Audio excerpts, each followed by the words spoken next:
The numbers are increasing, and we are looking now at just how we address that, and we're looking at both long-term and short-term strategies on increasing the number of beds in the prison system. And Chris Gulaptus has been in my ear for almost the entire time I've been the Attorney General, telling me that if we do need further beds, then he has, or you as a community, you have a facility up here that has the scope for possible additional inmates, prisoners to be housed. Oh, look, I'm just really pleased that Brad took my invitation to come up here and see firsthand how ready Grafton is to take inmates. We do know that the inmate numbers are increasing.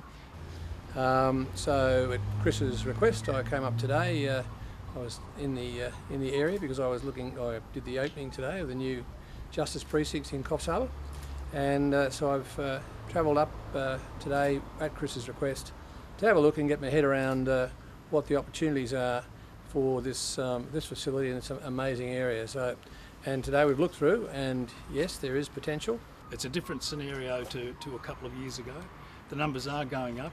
We've got some tough legislation which is ensuring that we're keeping criminals off the street. We've got tough new bail laws, and people don't want criminals on the street, and quite frankly this is the place for them. We'd need to do some work, but I'll be taking that message back to the government and to the Corrective Services Commissioner, and as we see how the numbers play out in the next few months, I certainly would put the Grafton Correctional Facility into my frame of thinking.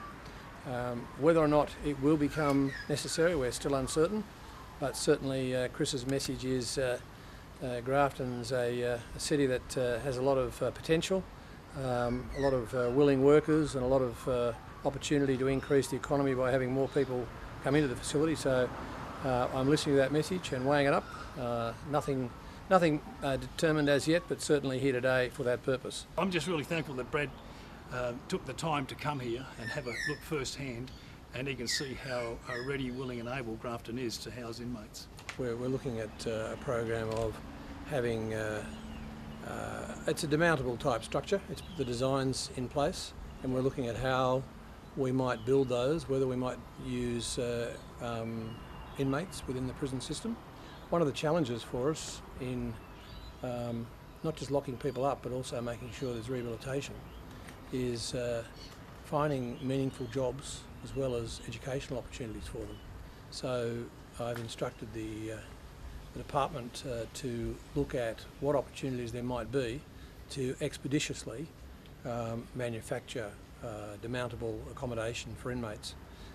We're looking at that. It's another part of our great puzzle of managing the corrective system, but we haven't finalised anything yet. We've certainly set aside, the government has set aside and agreed to spend money on it, but we've still got to make sure that as we go to that end, we're making good use of taxpayers' money, and producing positive outcomes. The concept that I certainly have as Justice Minister is that if we can get inmates to build them at a cost-effective basis, then we're achieving two things. We're achieving one, giving them jobs, giving them new skills, and two, doing what we should do, and that is dealing with taxpayers' money, your money, my money, very carefully. Don't waste it by just saying yes, go ahead with some program that we haven't yet fully looked at. The Minister is certainly looking at Grafton and the capacity that Grafton has to house inmates.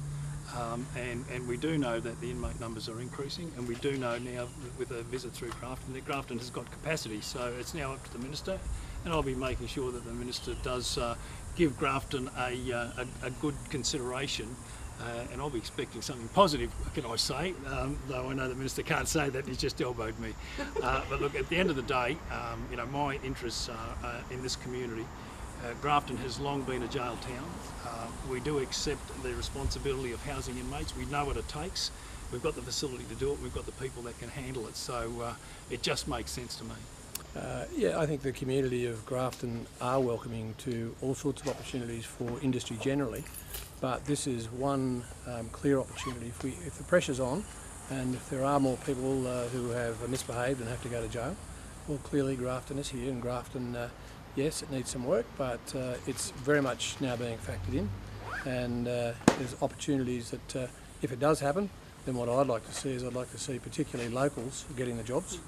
And I've already mentioned that to the department and said that if we do go down this path, I want some sort of arrangements where locals get priority. There are some officers, of course, who were here before who might have some priority as well.